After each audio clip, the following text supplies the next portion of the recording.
Now, Earth Day may have been and gone, but the hunt for climate change solutions continues in earnest. Here to tell me more is Francesco Conte, Portfolio Manager on JPMorgan Asset Management's Climate Change Solution Fund. Francesco, thanks so much for being with me. Could I just ask first and foremost, given that ESG can be as much about what you don't invest in as what you do, what's your approach? What don't you invest in? Yes, so our criteria is not actually exclusionary, unlike many ESG funds, but is inclusionary.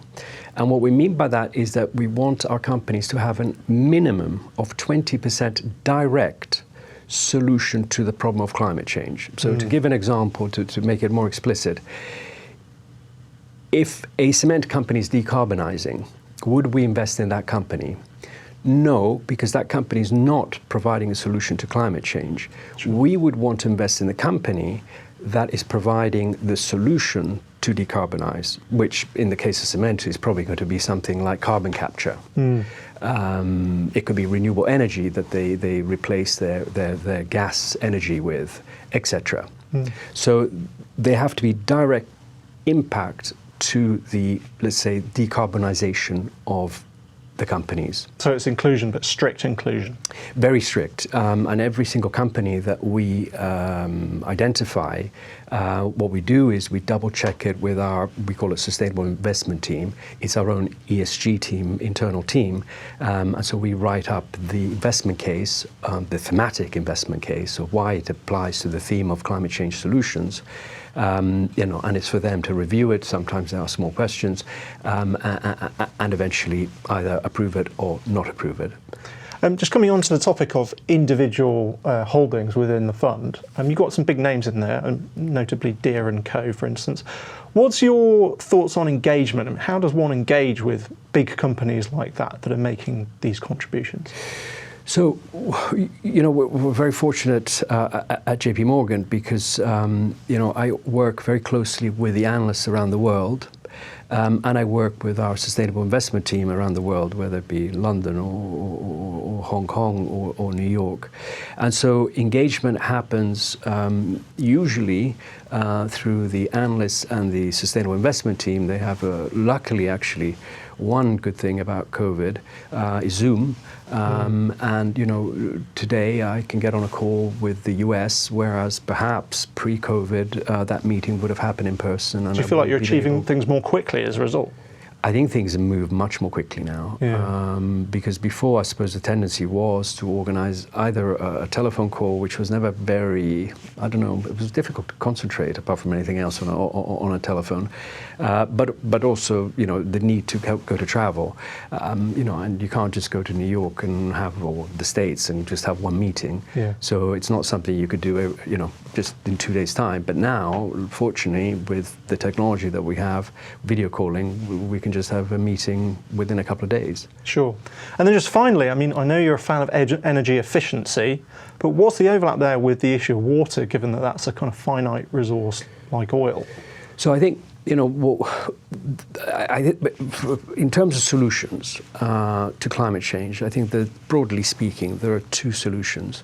One is really replacing fossil fuels. Okay. And that has to be renewable energy. Renewable energy is the cheapest source of energy in the world, although so many people I speak to, hear it, but don't truly believe it. But it is the cheapest source of energy.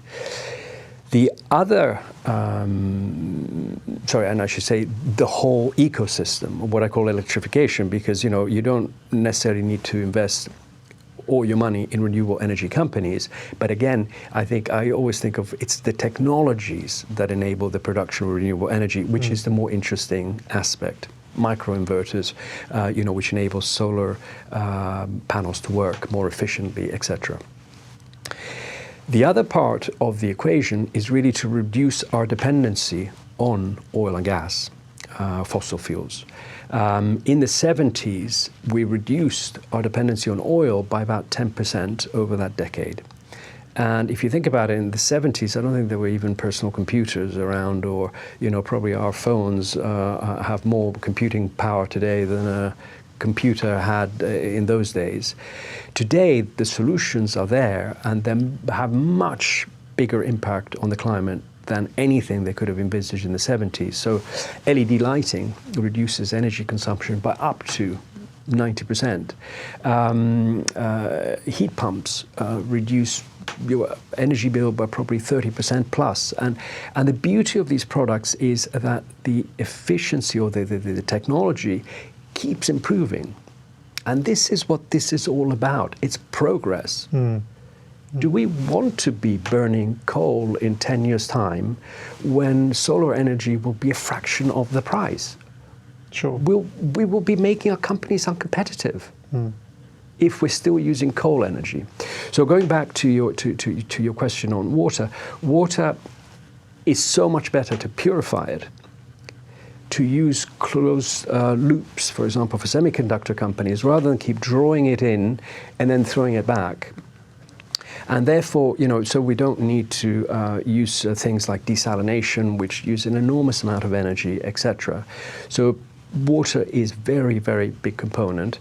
So, for example, we have companies that are involved in purifying water, so not water utilities, but again, those companies that are enabling, say, a chemical company to purify its water and reuse it within their plant. But we also have companies providing technology, for example, for precision farming, so that the farmer can better utilize his resources, not just water, but, for example, fertilizer, et cetera, et cetera. So resource efficiency is a huge component of climate change solutions. Sure. I'm absolutely absorbed by this, and I love your passion. Thank you so much, Francesco. For more on climate change solutions and ESG investing, check out any of Morningstar's websites across Europe and indeed the world. Until next time, my thanks to Francesco. I've been Ollie Smith for Morningstar.